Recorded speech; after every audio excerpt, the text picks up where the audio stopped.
The folks at Lekato just sent over this tuner, and while these clip-on tuners are kind of a dime a dozen nowadays, this one is different because it's rechargeable.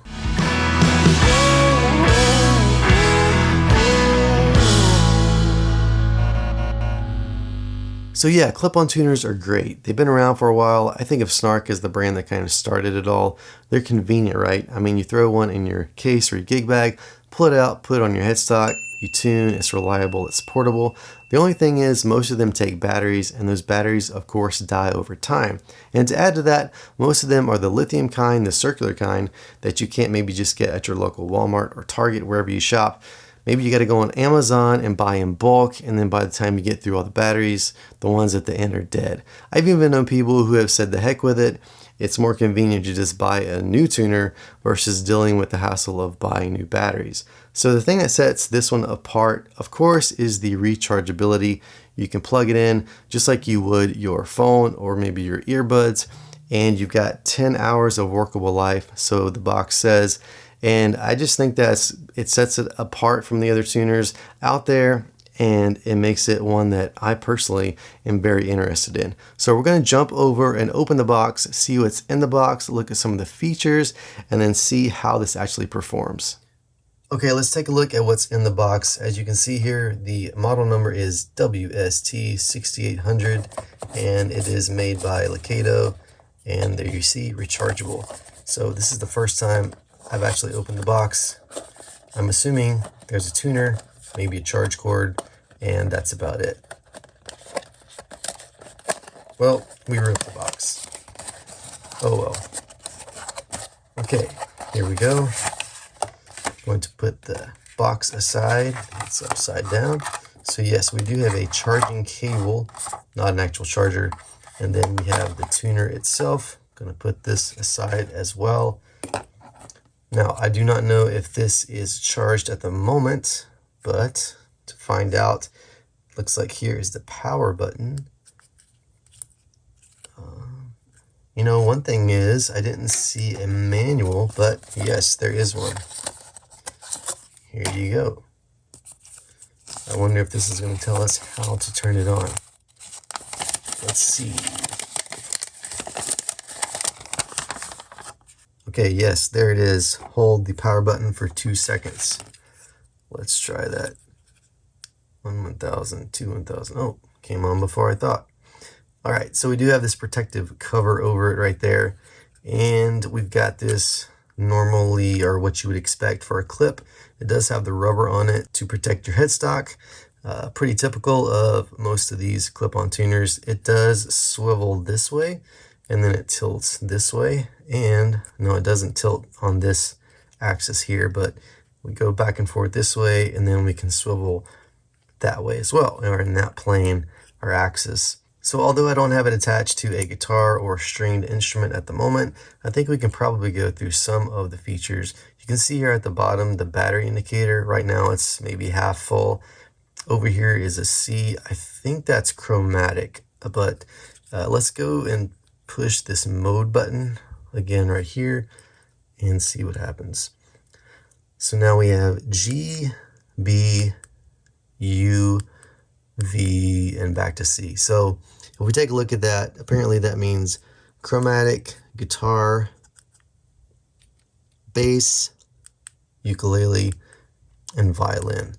Okay, so I think that's pretty much all the features we can look at this point. Now I'm going to go attach it to my guitar and see how it performs. Okay, I've got my trusty Gibson Hummingbird Pro acoustic guitar here, and I've got my tuner. I'm going to clip it onto the headstock like so. Now, I didn't mention this earlier. I actually didn't know earlier, but this does twist this way and that axis, so it does twist that way. Okay, so let me turn it on here. Hold the button on the back for 2 seconds. There we go. Hopefully you can see that well enough. Try to get it out of the glare. Okay, so maybe right there. Okay. Low E string. So now you can see we're on chromatic, right? So it should go like C, C sharp, D, that kind of thing. So you have your sharps and flats as you go up the chromatic scale. So it does recognize that this is E. Now that string's pretty much in tune. Let's go to the next one. Let's give it something to work with here. So we're going, all right, so it thinks it's G sharp. Going up to A. Ooh, I like this thing. Okay, D, we're in tune. Again, let's make this one sharp. Okay, so we're a little sharp. So if you haven't noticed already, the yellow is flat, the red is sharp, and blue, when it gets to there, it's in tune.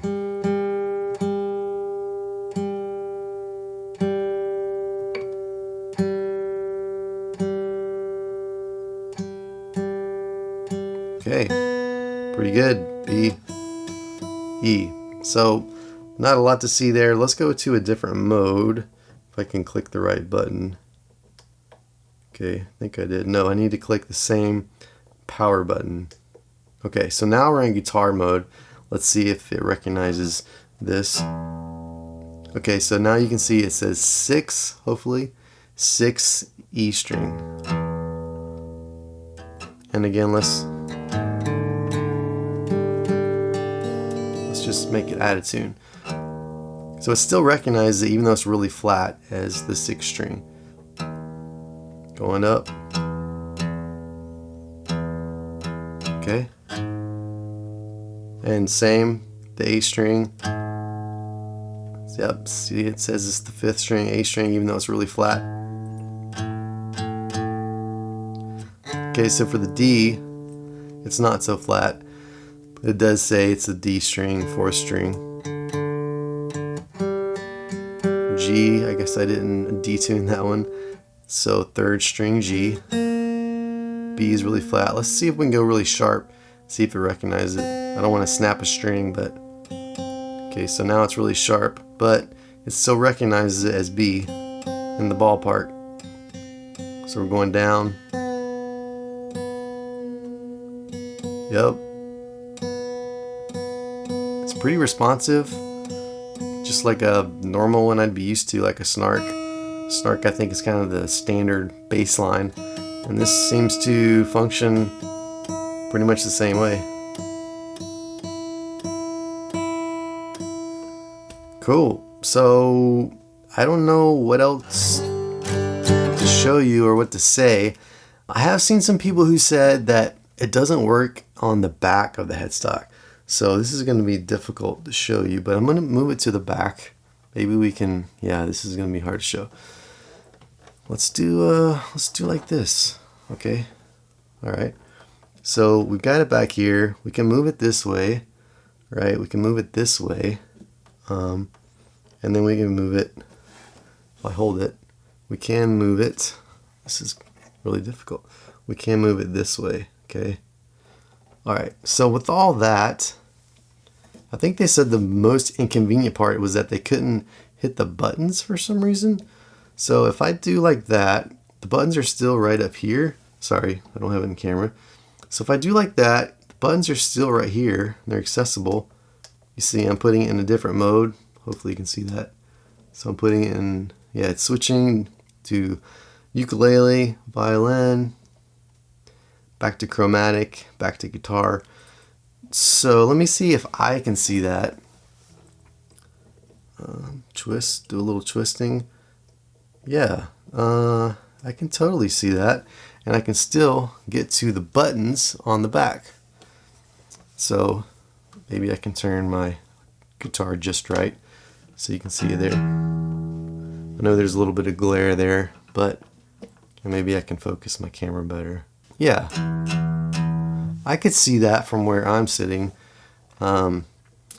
It's very legible, same as you would see as a snark or whatever. I don't really think there's much validity to that argument. You know, I had it like this, and I could still get to the buttons on the back, and I could still see it. So I don't think there's much argument there. One thing I did not mention or show is where the I don't know where the charging port is for the USB. and it is right there on the bottom. So your buttons are here on the top, and your USB connection for charging is at the bottom. Pretty simple, pretty straightforward. I don't know what this flat open, sorry, I keep looking at it and not getting in the camera. This flat open, I'm gonna look at the manual real quick and see what that means, and then let's talk about that. Okay, so it looks like from the instructions in the manual that if we short press this flat open button on the back, hopefully that's in focus there. If we short press that, and we have to be in the guitar mode, so make sure I'm in guitar. I am, and if I short press this, let me start at the beginning. So it goes to open G, then it goes to open D, then open E, and then flat, first flat, and then two flats. And the flats, I kind of want to mess around. I don't really want to put my guitar in open tuning and, you know, get it way out of whack, but I would like to see kind of what the flats are all about. So I'm assuming if I press this again, I'm going to go to the first flat.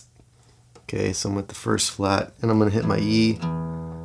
So it's like I thought. It's showing that it's sharp in this flat tuning.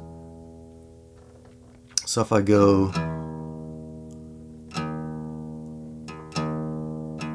so now I'm in E flat, but it's telling me I'm in tune, right? So this is an E flat. And then likewise A, I'm in true A, so it's showing me I'm sharp. I want to be in A flat, so drop my guitar a half step, and I'm in A flat, that's a really cool feature. I mean, like especially if you have a Strat, you want to be tuned a half step down, like Jimi Hendrix style or whatever, Stevie Ray Vaughan. You know, that's a very convenient function for that. So I don't have much else to say about this setup, but I do have a ukulele. It's actually my son's, so I'm going to grab that and see how the tuner works with it. Well, I found my son's ukulele here, and we're going to put the tuner on it and see how it does. So it's turn itself back off. I'm going to hold it for 2 seconds, like so. It's on now. Now I need to put it in the ukulele mode. So for some reason it came on as B for bass. It was in that mode when I turned it on, but I'm going to put it in the U mode. So that's one thing, I guess. I'm not sure. Actually, let's just try it out. It's in the U mode now. If I turn it off, turn it back on, yeah, so it stays in that mode, which is nice, right? Because if you are a bass player and you don't really care for the other modes, you want it to stay in that mode every time you go to tune your bass. So we're in the ukulele mode, and I honestly don't even remember what the strings are for this, so let's just see if it can tell me. And I think luckily this is in tune enough to where it's going to be close. So G, 4th string. Sorry, I guess this is hitting my son's snare drum, which is in the room, so you can hear some rattling. I can play it quiet enough where it doesn't really do it. Okay, so C was a little sharp. E is the 2nd string. We're in tune there. A is the 1st string. And there we go.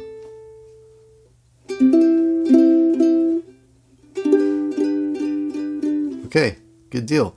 So, as you would expect, works with the ukulele. I think that's all I've got for a close-in look, so let's go wrap it up. Well, the verdict's in. I like it. So much so that I think I'm going to keep it for myself.